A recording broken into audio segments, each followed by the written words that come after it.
굿모닝, 굿나잇, 10분 아침 묵상, 잠자리 생각, 성령과 동행하는 삶 24번째, 사도행전 24장, 무엇을 힘쓰고 계십니까? 입니다. 사도행전 24장 13절, 이제 나를 고발하는 모든 일에 대하여 그들이 능히 당신 앞에 내세울 것이 없나이다. 그러나 이것을 당신께 고백하리이다.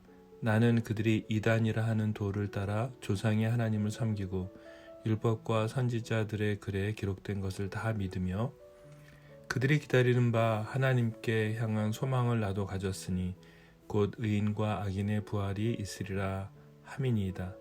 이것으로 말미암아 나도 하나님과 사람에 대하여 항상 양심의 거리낌이 없기를 힘쓰나이다. 오늘 본문의 바울이 고발을 당하는 내용과 또 바울의 변명하는 내용, 그리고 바울이 감옥에 갇혀 지내는 내용 세 부분으로 기록되어 있습니다. 바울은 막강한 두 권력과 싸우고 있습니다.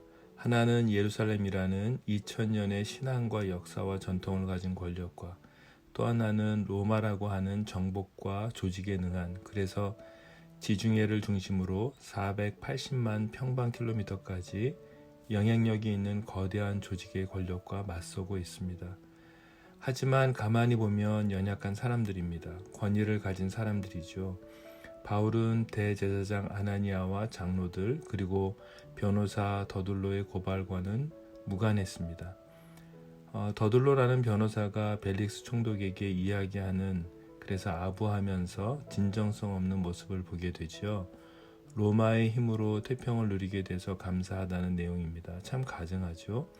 아주 조심스럽게 또 이야기를 합니다. 사실 벨릭스는 유대인의 몇 번의 반란을 야만스러울 정도로 아주 잔인하게 진압했던 것을 유대인들이 다 알고 있는데도 더둘로는 이렇게 이야기하고 있습니다. 자신의 이익을 위해서 아첨하는 모습을 보게 되죠. 예수를 전하는 이단인데 유대인들을 소유하게 하고 전염병을 전하는 존재이며 성전을 더럽혔다고 고발하고 있습니다. 돈에 욕심이 있는 종교 지도자 대제사장 아나니아가 얼마나 무섭게 바울을 죽이고자 하는지 본문은 계속 기록하고 있습니다.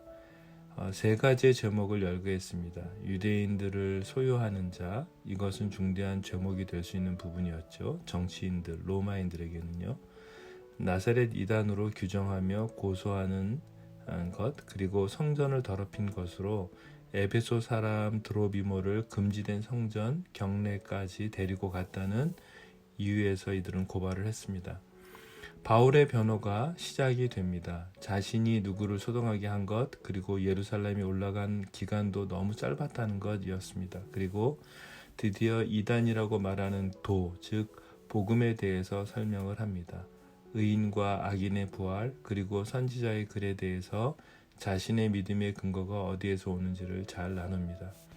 바울은 나사렛 이단의 우두머리라고 하는 것에 대해서도 긍정도 부정도 함께 포함하면서 나누죠.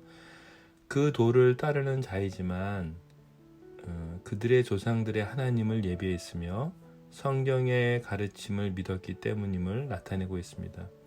그리고 양심에 거리낌 없기를 힘쓰는 것, 이것을 23장, 24장 계속 유대인들 앞에서 변론에 이어서 계속해서 사도 바울은 이야기합니다.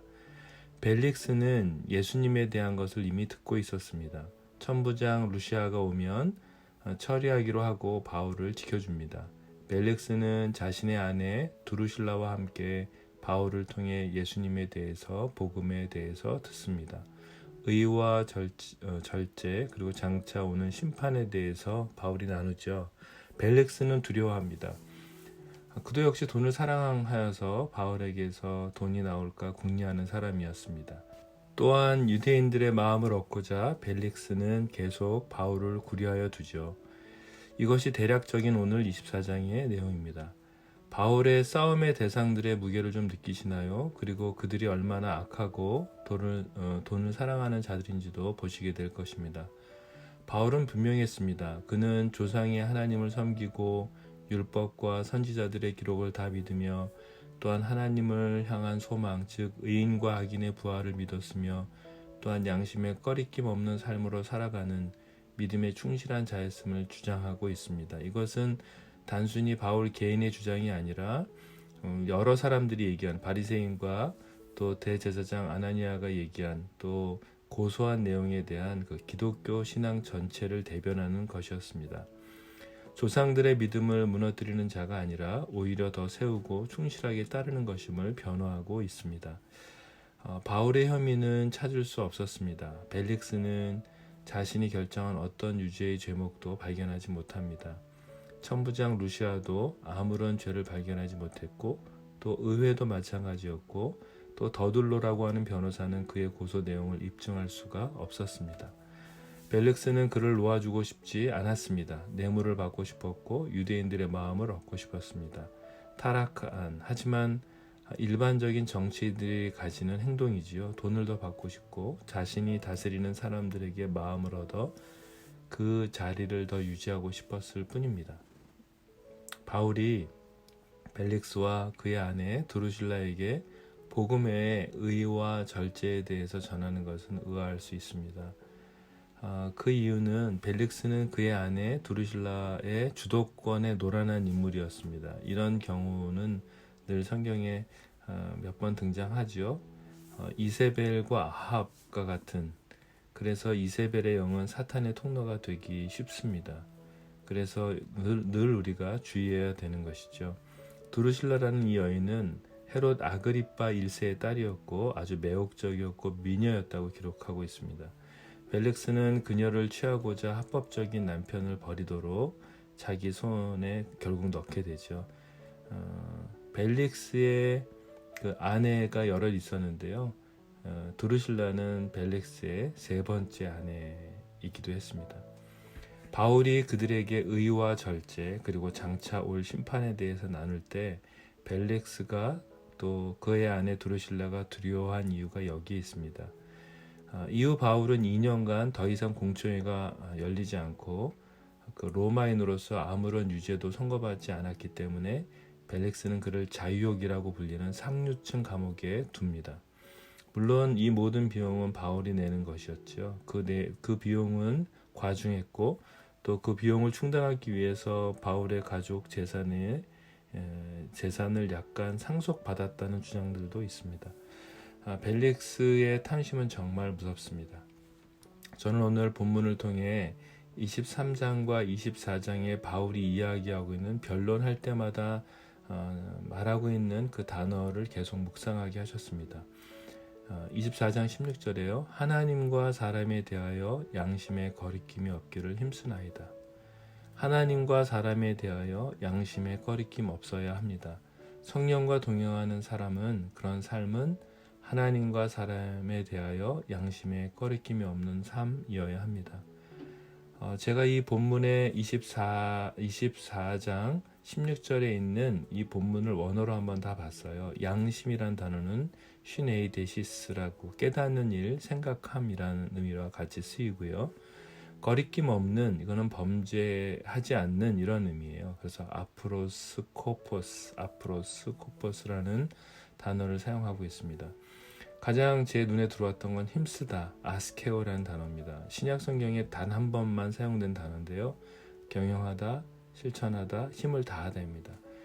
이 헬라어의 단어를 가지고서는 이 본문을 다시 한번 제가 적어봤어요. 하나님과 사람 앞에서 범죄하지 않기 위해서 생각하고 깨닫는 일에 힘쓰고 실천하는 것.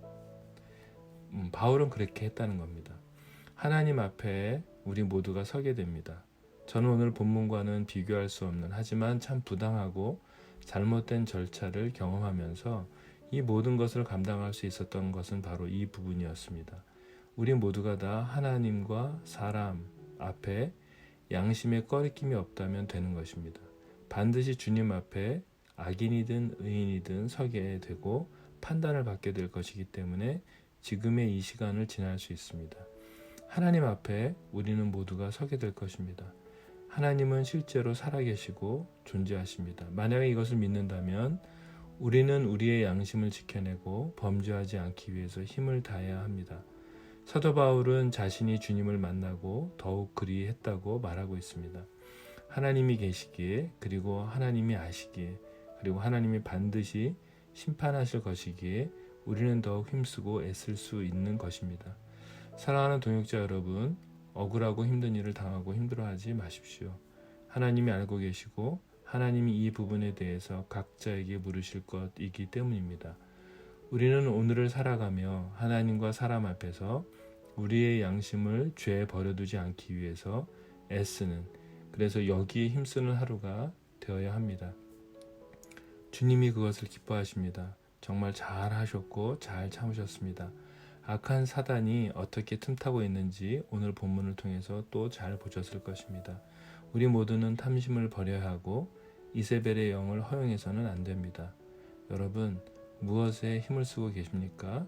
맞습니다. 우리가 양심을, 하나님과 사람 앞에서 양심에 거리낌이 없도록, 죄에 허용하지 않도록 우리는 이 마음을 지켜내기 위해서, 양심을 지켜내기 위해서 힘쓰고 애써야 합니다. 묵상을 위한 질문입니다. 양심을 지키기 위해 당신은 무엇을 어떻게 힘쓰고 계십니까? 마약, 성중독, 지나친 탐욕, 미움, 욕망, 권력욕 등등등등 내 양심에 하나님과 사람 앞에 꺼리끼는 것이 있다면 회개하는 그런 하루가 되었으면 좋겠습니다. 그래서 주님께서 내 양심을 다스리시도록 우리가 기도하면 어떨까요? 기도하겠습니다. 하나님 아버지, 오늘 바울의 변론을 통해서 그가 늘 하나님과 사람 앞에서 양심의 죄를 허용하지 않고자 힘쓰는 아스케어하는 것을 알게 하셔서 감사합니다. 권력을 취하고도 돈을 더 갖고자 탐심에 취한, 그리고 거짓을 알고도 사람들의 인기를 얻고자 애쓰는 벨릭스와 그의 아내를 보면서 저와 우리의 모습을 보게 됩니다. 오늘 제가 진정으로 힘써야 하는, 하나님을 사랑하고 이웃을 사랑하는 그런 하루가 되도록 이끌어 주시고 마음을 부드럽게 해주십시오. 예수님의 이름으로 기도드렸습니다. 아멘.